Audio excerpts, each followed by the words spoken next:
Pemirsa, terima kasih Anda masih di Anyus Malam bersama saya Camar Haenda. Kericuhan mewarnai sidang lanjutan kematian Prada Luki Cepril Saputra Namo di Pengadilan Militer 315 Kupang, Nusa Tenggara Timur. Orang tua Prada Luki yang tak terima dengan keterangan saksi mengamuk.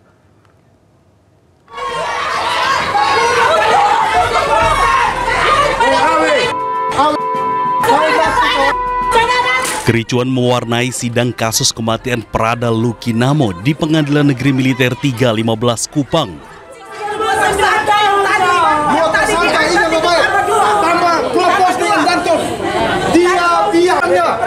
Perintah pertama, perintah Junol, dia masuk ke LGBT.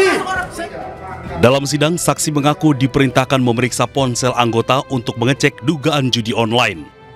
Saksi menyebut menemukan percakapan yang dianggap mencurigakan dan mengarah pada penyimpangan seksual. Meski dugaan itu belum terbukti, dari temuan tersebut korban kemudian dihukum dan dianiaya hingga tewas.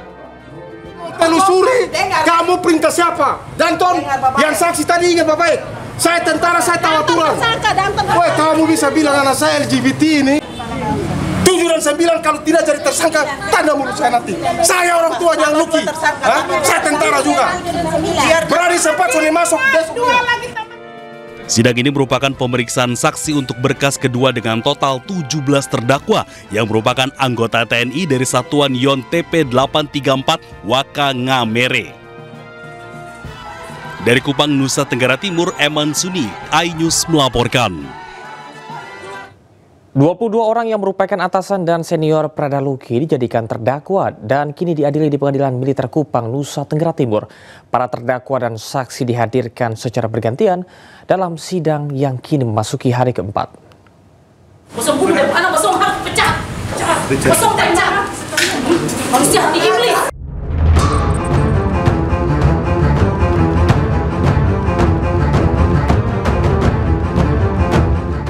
Sidang kasus penganiayaan yang mengakibatkan kematian Prada Luki Namo bergulir di Pengadilan Militer 315 Kupang dan hingga kini masih berjalan. Sidang yang dimulai pada 27 Oktober lalu kini sudah digelar keempat kalinya.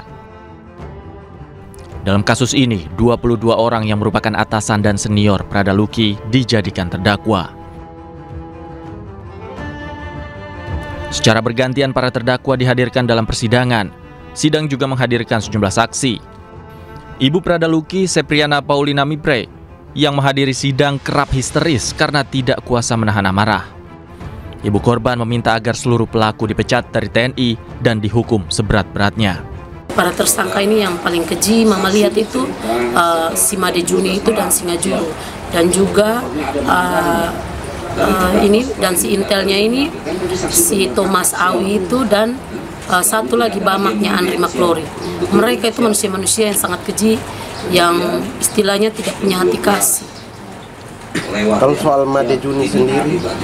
Kalau soal Made Juni, tanggapan Mama, dia sungguh keterlaluan. Perbuatan dia tidak manusiawi, dan kalau kita sebagai manusia memiliki akal sehat, wajar tidak dia menyuruh seperti itu dilihat semua orang. Berarti kalau kita harus tes dia dulu kejiwaan dia sepertinya terganggu. Kalau mau dilihat dia yang kejiwaannya sangat terganggu. Sekitar jam berapa itu? Mungkin hukuman yang pantas untuk Made Juni. Mama, ibu kandung dari Luki, Mama berharap semuanya dipecat. Prada Luki Namo merupakan prajurit dari Yonif TP 834 Waka Ngamere yang meninggal dunia pada 6 Agustus lalu, diduga akibat mengalami penganiayaan di dalam barak oleh para seniornya. Prada Luki sempat dirawat secara intensif di ICU RSUD Airamo, Kabupaten Agekeo, sebelum akhirnya meninggal dunia. Dari Kupang, Nusa Tenggara Timur, Eman Suni, iNews melaporkan. Pemirsa, untuk mencegah kecelakaan, Presiden Prabowo memerintahkan KAI untuk membangun pintu perlintasan kereta. Selain itu, Prabowo juga menyebut akan memperluas jangkauan kereta api. Meresmikan stasiun Tanah Abang baru.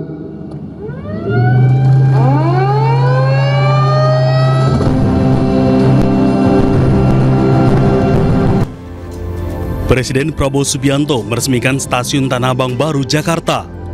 Sebelum peresmian, Presiden Prabowo menjajal langsung naik komuter lain dari stasiun Manggarai ke Tanah Abang. Dalam kesempatan ini, Presiden meminta KAI segera membangun pintu lintasan terutama di Jabodetabek untuk meminimalkan kecelakaan. Kereta api kebanggaan kita. Kereta api dari dulu. Kalau di Jawa dulu panggilannya apa? Sepur, ya. Sepur.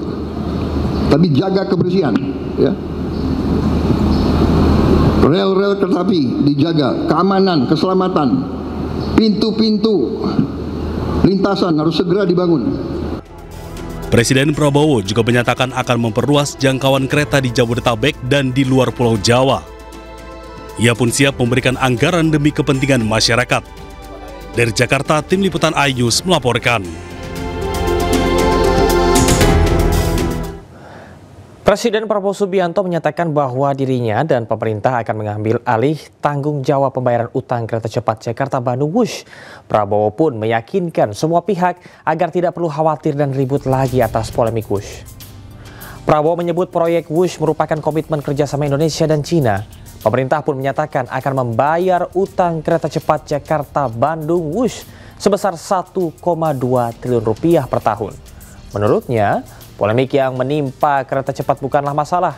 Ia perlu memastikan uang untuk membayar utang Wush ada. Uang tersebut berasal dari pengembalian sitaan koruptor. Kemudian nggak usah khawatir apa itu ribut-ribut Wush. Saya sudah pelajari masalahnya. Tidak ada masalah. Saya tanggung jawab nanti Wush itu semuanya. Indonesia bukan negara sembarangan, kita hitung nggak ada masalah itu, ya. Jadi PT KAI nggak usah khawatir, semuanya nggak usah khawatir. Rakyat kita layani rakyat kita berjuang untuk rakyat kita. Teknologi semua sarana itu tanggung jawab bersama. Dan itu di ujungnya tanggung jawab Presiden Republik Indonesia. Jadi saya sekarang tanggung jawab. Saya sudah katakan Presiden Republik Indonesia yang ambil alih tanggung jawab. Jadi nggak usah ribut. Kita mampu dan kita kuat. Duitnya ada. Duit yang tadinya dikorupsi saya hemat. Nggak saya kasih kesempatan. Jadi saudara saya minta bantu saya semua. Ya, jangan kasih kesempatan koruptor-koruptor itu merajalela. Uang nanti banyak untuk kita, untuk rakyat semua. Usai mengumumkan pemerintah akan menanggung beban utang kereta cepat Wush, Presiden Republik Indonesia Prabowo Subianto memanggil para Menteri Kabinet Merah Putih dan Kepala Badan ke Istana Kepresidenan. Para menteri tiba di Kompleks Istana Kepresidenan pada Selasa pukul 14.00 waktu Indonesia Barat. Usai rapat terbatas, CEO Danantara Rosan Ruslani menyebut beban utang dari Wush akan ditanggung bersama dengan kementerian dan lembaga lain. Rusan menambahkan, jangan hanya melihatnya dari untung ruginya saja, melainkan dari dampak positifnya kepada masyarakat. Pemberdayaan masyarakat. Oh, ya kan tadi kemarin juga disampaikan oleh Pak Menko Infra dan juga tadi dengan Bapak Presiden ya memang untuk ini kan kereta api itu adalah transportasi umum yang memang untuk kepentingan masyarakat secara luas dan oleh sebab itu ya kehadiran pemerintah itu memang akan ada dan hadir di dalam program-program transportasi ya, termasuk juga dalam transportasi bus ini. Pak, kalau hasil obrolannya dengan Cina gimana Pak? Antara dengan Cina terkait pembayaran? Tiongkok gimana negosiasinya?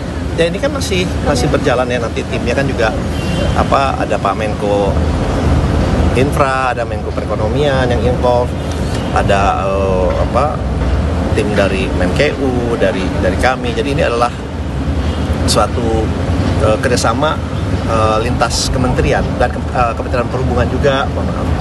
Jadi memang ini lintas dan arahan dan juga kerjasama dari kita semua memang sangat dibutuhkan dan mendapatkan arahan dari Bapak Presiden bahwa memang kehadiran pemerintah untuk kepentingan transportasi memang tidak hanya dilihat dari segi untuk kerugian saja, tapi juga dampaknya kepada masyarakat dan juga melihat kepada undang-undang yang ada, yang memang itu menjadi tugas dari pemerintah untuk menyediakan ada kesepakatan dengan Tiongkok pembicaraan? Belum masih berjalan.